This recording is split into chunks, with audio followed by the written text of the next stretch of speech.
మనందరికీ తెలిసిన విషయమే 2014లో ఆంధ్రప్రదేశ్ రాష్ట్రం విడిపోయిన తర్వాత కేంద్ర ప్రభుత్వ విభజన చట్టంలో 10 సంవత్సరాలు ఉమ్మడి రాజధానిగా హైదరాబాద్ అని చెప్పడం, కానీ తర్వాత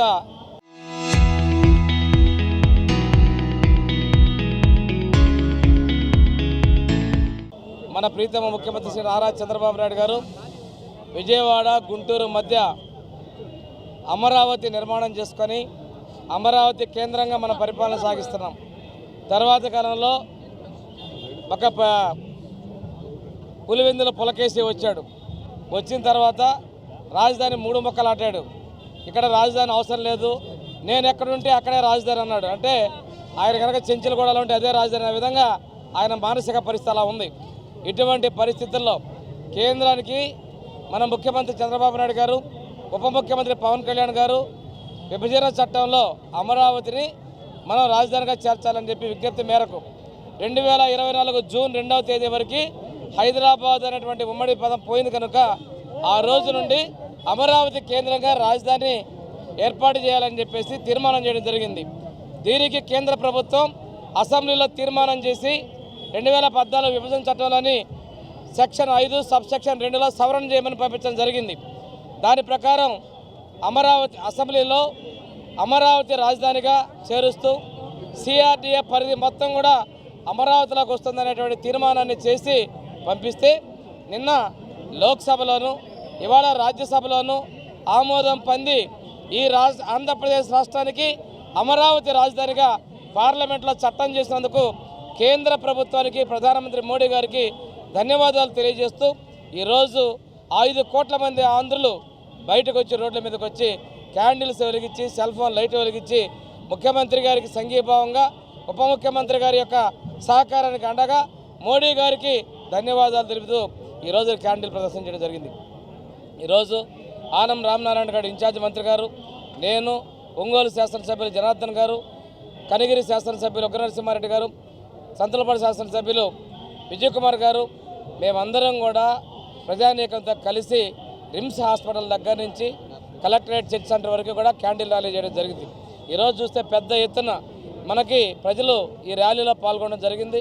ఇప్పటికీ కూడా మాజీ ముఖ్యమంత్రికి ఆలోచన రావడం వల్ల నిన్నగాక నిన్న ఏమో వాళ్ళ పార్లమెంట్లో సభ్యులు వాకౌట్ చేస్తారు, ఈరోజు రాజ్యసభలో వాకౌట్ చేస్తారు, మేము వ్యతిరేకిస్తున్నాం అంటారు.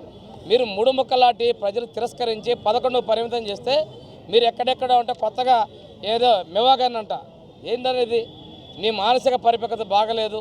ఈరోజు మిమ్మల్ని పులివెందులకే పరిమితం చేసిన పులివెందుల శాసనసభ్యుడిగా మీ భాషని ప్రజలు తిప్పికొడుతున్నారు. ఇలాంటి పరిస్థితుల్లో కేంద్రం ఇచ్చిన హామీ మేరకు ఎన్డీఏ ప్రభుత్వం ప్రధానమంత్రి మోడీ గారు ఈరోజు పాస్ చేసిన దానికి ప్రజలందరూ కూడా దానికి మద్దతుగా వారికి ధన్యవాదాలు తెలియజేస్తున్నారు.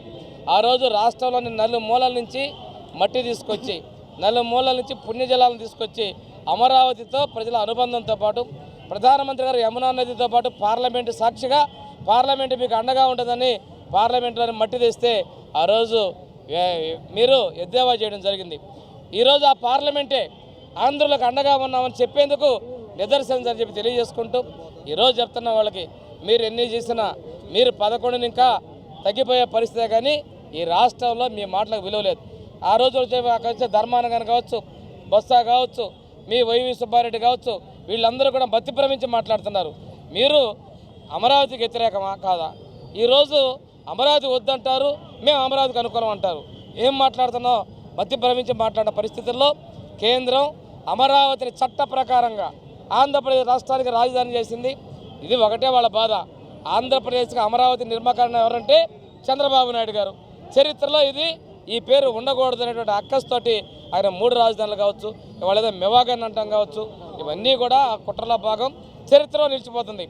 ఈ అమరుల రాజధాని, దేవతల రాజధాని, శాతవాహనులు పరిపాలించిన రాజధాని, ఆంధ్రప్రదేశ్ రాష్ట్రానికి అన్ని ప్రాంతాలకి సమదూరంలో ఉండే రాజధాని, చుట్టూ రిజర్వ్డ్ నియోజకవర్గాల దగ్గరలో ఉన్నటువంటి రాజధాని. ఇలాంటి రాజధానికి ఈరోజు ప్రధానమంత్రి మోడీ గారి సారథ్యంలోని ఎన్డీఏ ప్రభుత్వంతో పాటు అన్ని రాజకీయ పక్షాలు ఏదంటే ఇక్కడ ఉన్నటువంటి వైకాపా, అక్కడ ఉన్నటువంటి కేసీఆర్ ఉన్నాడు, ఈ 2 పార్టీలు తప్ప మిగిలిన వాళ్ళందరూ కూడా ఈరోజు బద్దద బలిగారంటే ఏకపక్షంగా ఇది చంద్రబాబు నాయుడు గారి యొక్క నిర్ణయాన్ని, అదేవిధంగా ఈ నిర్ణయాన్ని స్వాగతించిన పవన్ కళ్యాణ్ గారి యొక్క స్వాగతాన్ని పార్లమెంటు చట్టం చేసినందుకు కేంద్ర ప్రభుత్వం ధన్యవాదాలు తెలియజేసుకుంటూ ఈరోజు రాష్ట్రంలో అన్ని ప్రాంతాలని అభివృద్ధి చేస్తూ అమరావతిని అభివృద్ధి చేస్తున్న ముందుకెళ్తున్నటువంటి ముఖ్యమంత్రి గారికి ప్రజలందరి యొక్క ఆశీస్సులు అండదండలు ఈ విధంగా తెలియజేస్తున్నందుకు ప్రజలకు కూడా ధన్యవాదాలు తెలియజేసుకుని సెలవు తీసుకుంటున్నాను.